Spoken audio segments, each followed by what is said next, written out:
Hi, my name is Tania, and I hope you enjoy our final presentation. The legacy of 1967 Newark riots. The historical rebellion and riots of Newark in 1967 and those thereafter continue to cast a long shadow over the city, influencing present-day challenges such as police brutality, economic inequality, and educational disparities. Before anything, I'd like to begin by briefly going over the 1967 Newark riots. It all begins on July 12th with the trigger incident. Then that same night, the initial protest turned riot takes place over a 4-day period of extreme violence, which ultimately ends on July 17th, only for the community to deal with the immediate damage and the lasting impact that still affects the city today. In order to really understand this information, we must cover the historical context leading up to the riots. Whilst many African Americans from the South had moved into Newark, Newark's white residents consequently chose to move out. This caused an economic decline, and the urban decay left the people to face poverty and poor living conditions.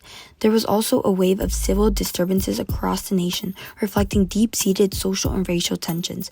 As a result, the Kerner Commission, a diverse panel of experts and public figures appointed by the president, found that within the first 9 months of 1967, 164 incidents occurred in 128 cities across the United States. They blamed civil disorders on the hostile relationship between the black community and the police. There was a catalyst event that sparked the 1967 riots. It involved John Smith, a 40-year-old African-American Army veteran and Newark cab driver. Smith was driving his taxi cab when he signaled to pass a double-parked police car, where he was immediately pursued and arrested. Whilst in the cop car, he was beaten with a nightstick and further assaulted as he was being dragged to the 4th precinct. The news is spread like fire, and there were even rumors of his death, leading to crowds gathering outside the building and demanded for answers. Smith's beating became symbolic of broader patterns of police brutality and social injustice. The incident fueled anger and a desire to address systemic issues affecting the neighborhood and triggering the beginning of the 1967 Newark riots. The heightened unrest and chaos begins. That same night of Smith's arrest, a firebomb is exploded against the precinct wall, escalating tension and marking a turning point. Community leaders aimed to address the Newark residents' anger by planning a downtown march to City Hall. While some locals supported the march, others chose to address systemic issues head-on, straying from the planned events. Tensions reached the peak, and anger manifested into mayhem, with violent incidents of looting, arson, and property damage. Local businesses, residencies, and public infrastructures became targets of these acts, and the entire city dealt with extreme losses. Meanwhile, law enforcement and National Guard desperately tried to regain control of the city.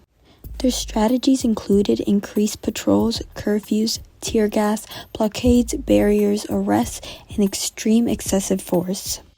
Eventually, the riots ceased on the 17th of July, but Newark's fallout is imminent. There are substantial losses in terms of lives, injuries, and property. There are 26 dead and hundreds injured. Emotional and physical trauma experienced by residents is a result of the violence and chaos. Local businesses struggle to recover with the decline in the economy and almost $10 million in property damage. Existing racial and social divisions within the community were exposed, and the trust between residents and law enforcement suffered. Due to garnered national attention, the Kerner Commission was appointed to investigate the causes of the riots and propose a solution for police reform. These riots became a defining moment in the city's history, shaping its trajectory for decades. It increased advocacy for social justice, equal opportunities, and police reform. Incidents of police brutality have become a common occurrence for Newark's minority residents. Newark has been sued over 50 times and was subject to 413 misconduct complaints from January 1, 2008 to July 1, 2010, due to issues related to deaths while in custody, excessive use of force, false arrests, wrongful detentions, employment discrimination, and misconduct within internal affairs divisions. An investigation uncovered that the NPD has engaged in a pattern of practice affecting stops and arrests in violation of the Fourth Amendment, policing that results in disproportionate stops and arrests of Newark's Black residents. In 2010, the American Civil Liberties Union, UCLU, of New Jersey formally filed a petition with the U.S. Department of Justice to review the Newark Police Department's policies and practices.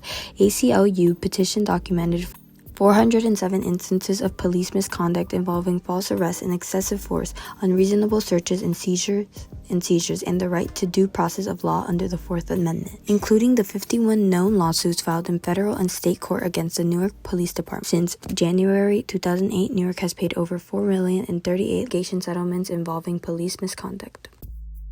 On May 5, 2016, the United States and the City of Newark entered into a consent decree to address the pattern or practice of conduct by the Newark Police Division that deprives individuals of rights, privileges, and immunities secured by the Constitution and federal law. The consent decrees are multi-year agreements police departments enter within the Department of Justice to remedy pattern or practices of misconduct engaged in by the police department, such as excessive use of force, racially biased policing, or other civil rights violations. Consent decrees attend to areas such as search and arrest policies, officer training, non-discrimination policies, collecting data on stops and arrest, processing of citizen complaints, behavioral health and crisis intervention, community engagement, and the use of force, among others. The primary goal of this consent decree is to ensure that police services delivered to the people of Newark fully comply with the Constitution and the laws of the United States. They promote public and officer safety and increase public confidence in the Newark Department of Public Safety and Newark Police Division. This decree focuses on comprehensive reforms that will be implemented by the NPD in 12 substantive areas: training, community engagement, and civilian oversight, stops, searches and arrests, bias-free policing, use of force, in-car and body-worn cameras, theft, complaint intake and investigation, compliance reviews and integrity audits, discipline, data systems improvements, and transparency and oversight. As part of the consent decree, the City of Newark and the Newark Police Department will endeavor to fulfill this absolute compliance within 5 years. And now, it has been 5 years since this consent decree was made. Do the Newark residents believe that there has been a change? The Ironbound Community Corporation, known as the ICC, dates back 50 years beginning in 1969 and was originally created by its residents to resolve the lack of childcare in their community. Since then, it has grown into an organization that advocates as well as serves the community through social, educational, and health programs. From its humble beginnings, the Ironbound Community Corporation has grown exponentially, providing various services and programs to nearly 1,000 people of Newark daily. They're educating its residents on their rights and empowering them to take control of their future. Today, the ICC runs the Ironbound Early Learning Center, which provides educational childcare to children from birth to 5 years old in just a 35,000 square foot facility. In 1981, a group called the Ironbound Committee Against Toxic Waste formed in response to the environmental challenges that plagued Ironbound. Supported by the ICC, they were a group of neighborhood volunteers, parents, teachers, and everyday residents who were organized to fight back against the legacy of industrialization and racial injustice in Ironbound, where residential homes, schools, and businesses exist alongside industrial facilities that release chemicals, pollutants, and bad smells. There are thousands of trucks that pass through the neighborhood every day, releasing diesel particle matter into the air, which stays in your body for the rest of your life. And the Ironbound community is left to deal with the consequences. 1 in 4 children in Newark suffer from asthma, with hospitalization rates 150% greater for children in the city than the rest of the state, and more than 30 times greater than the national rate. Through its environmental justice work, the ICC has continuously fought for a healthier and safer neighborhood for Ironbound residents. The ICC emerged to address the fallout from the 1967 Newark riots. These riots exposed deep-rooted issues such as economic disparities, racial tensions, and lack of resources in the community.